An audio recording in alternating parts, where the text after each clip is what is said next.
Today's question is, what is the meaning of the story of the woman with the issue of blood?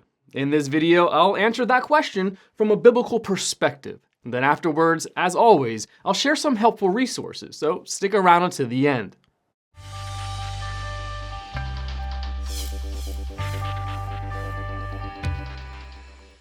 The story of the woman with the issue of blood can be found in Mark chapter 5, verses 24 through 34, and Luke chapter 8, verses 42 through 48.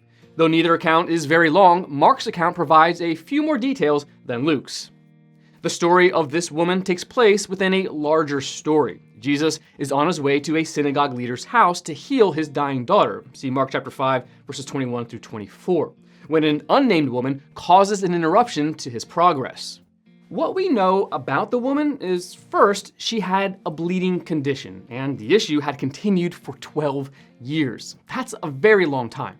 Second, she had spent all of her money on treatments from many doctors, and nothing had helped. In fact, the blood issue had only grown worse. See Mark chapter 5, verses 25 through 26. We also know that Jewish law declared her to be ceremonially unclean due to her bleeding issue. This meant that she would not have been permitted to enter the temple for Jewish religious ceremonies. According to the law, anything or anyone she touched became unclean as well. The fact that she was in the crowd pressing around Jesus means that each person who bumped into her would have become unclean too, including Jesus. But after 12 years of suffering, she was obviously desperate for a miracle.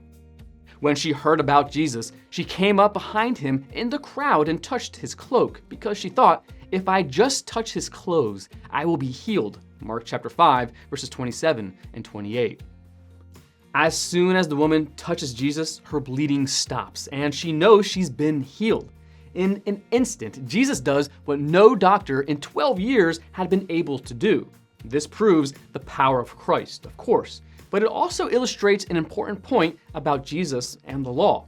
In Leviticus chapter 15, verse 31, God says, "You must keep the Israelites separate from things that make them unclean, so they will not die in their uncleanness for defiling my dwelling place, which is among them." In the Old Testament, the temple was where God dwelt, among the Israelites. But in the New Testament, God dwelt among men in the person of Jesus Christ. See John chapter 1, verse 14. Through Jesus, the penalties of the law are reversed, and the contamination of this world had no effect on Christ. The woman did not make Jesus, God's dwelling, unclean. He made her clean. Jesus immediately responds to the woman who touched his clothing and was healed. People were pushing and pressing into him from all over, yet he stops, turns, and asks, "Who touched my clothes?" Mark chapter 5, verse 30. The disciples were incredulous, but Jesus knew that healing power had gone out of him. We can't steal a miracle from God. After the woman comes forward and explains herself, Jesus clears up any misconceptions about her healing, saying, "Daughter, your faith has healed you. Go in peace and be freed from your suffering." Mark chapter 5, verse 34. God is moved to action by our faith, even when he's in the middle of doing something else. Jesus could have healed the woman and kept on walking to his original destination. Only he and the woman would have known what had taken place. But he didn't do that. Jesus stopped what he was doing and acknowledged the result of this woman's faith, her complete and instantaneous healing. Want to learn more? Subscribe so you don't miss the next video. Visit gotquestions.org for more great content and check out the details section below this video. There you'll find one book I recommend along with several links to related questions. If you'd like to learn about Bible Munch or if you're interested in bite-sized devotionals, subscribe to Bible Munch on YouTube. It's linked right here. Now remember, got questions? The Bible has answers. We'll help you find them.